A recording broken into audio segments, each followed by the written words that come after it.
I have a small task for you. I'd like you to think about a recent time where maybe you didn't do as well as you'd hoped, maybe you made a mistake, maybe feel like you kind of failed, and I'd like you to offer yourself some compassion. I wonder if that was kind of hard for you. I wonder if it was hard for you to be nice to yourself and kind to yourself. And I wonder if that kind of almost got pushed back down by a lot of self criticism. And if so, then I think this video is going to be for you because I'm going to talk about one simple trick that you can use to increase self compassion. And this is a strategy I use with lots of my patients, and a lot of them have found a lot of use in allowing themselves to receive a bit of that compassion. Hi, if you're new here, my name is Parky. I'm a therapist and a clinical psychology postdoctoral fellow at Stanford University. I make videos on evidence-based mental health so I can give you tools and techniques that you can use to support your mental health in your day. So as you might have noticed from the practice, it's kind of hard to give ourselves compassion. Like it's hard for us to not be our own worst enemies and our worst critics when it comes to things that we're not doing well in our lives. And as a result, we often feel even worse afterwards. We feel guilty, ashamed, sad, hopeless. And as a result, we're going to feel more and more depressed and more anxious and feel even crappier about our lives and ourselves. So earlier, I asked you to think about a situation that you were in that you struggled with and to offer yourself self-compassion. But now I'm going to change the question a little bit. What would you say, not to yourself, but to someone you actually cared about, like your best friend or your mom or dad or someone you really cared about and you loved, if they were in the exact same situation as you, or in that situation you were in, what would you say to them?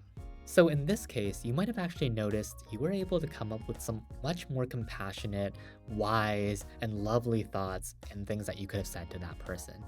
And this is the basis of a strategy called the best friend technique, which is a common strategy that we use in cognitive behavioral therapy to extend ourselves some self-compassion by asking the question, if someone else that I actually cared about was in that situation, what would I say to them? And oftentimes we, again, can come up with these amazing statements that we can now hopefully take and give to ourselves. So I'll tell you a story. I used to work at a women's health clinic and we would be running these anxiety groups for new mothers. And these new mothers were often very self-critical. They would be thinking things like, I'm a terrible mom, I'm not a good parent because my child was upset or I wasn't able to do this for them. And they would have all these very self-critical statements towards, well, of course, themselves. But the funny thing was that these mothers were able to be extremely considerate and kind to the other members of the group. They were kind of saying things like, you're doing a fantastic job, you're doing X, Y, and Z right. It makes perfect sense that you're worrying about these things. So they could be extremely compassionate to other people, even though they were being pretty critical towards themselves. So in terms of applying the best friend technique, you can do this formally or informally. If you want to do it formally, you might even have a piece of paper and write down the event that really kind of got to you. Like maybe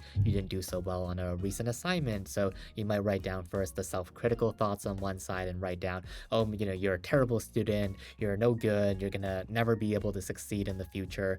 And then that's kind of like the self-critical thoughts. And then on the other end, you write down what you would say if this was your best friend in the same situation, and in which case you might say something like, well, I know you've been doing your best and you've actually been succeeding in so many different areas, like your volunteering or this other course and in your social life. And I know this is disappointing news, but I know you'll be able to learn from it and actually do better the next time. So this is not the end, it's not hopeless. And I know and I believe that you're going to be able to do better in the future.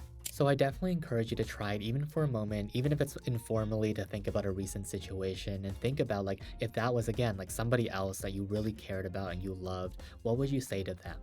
And the goal of self-compassion isn't necessarily to say, oh, okay, like then it's not a big deal, I'm not going to change anything about my life. It's to simply offer yourself some solace, reduce some of the shame and guilt that comes from constantly blaming yourself, which then gives you that energy back to do something to change your life and move towards your goal and do the things that are important to you. Because when we think about the emotion associated with shame, there are going to be self-improvement people that are thinking, well, like we should kind of like really push ourselves and kind of be hard on ourselves to move towards our goals.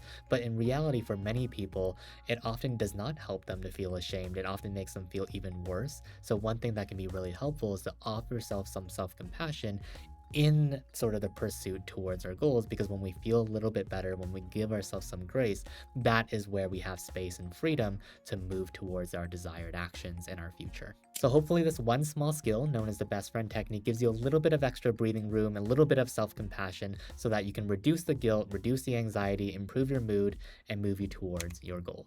Thanks for watching as always. Take good care.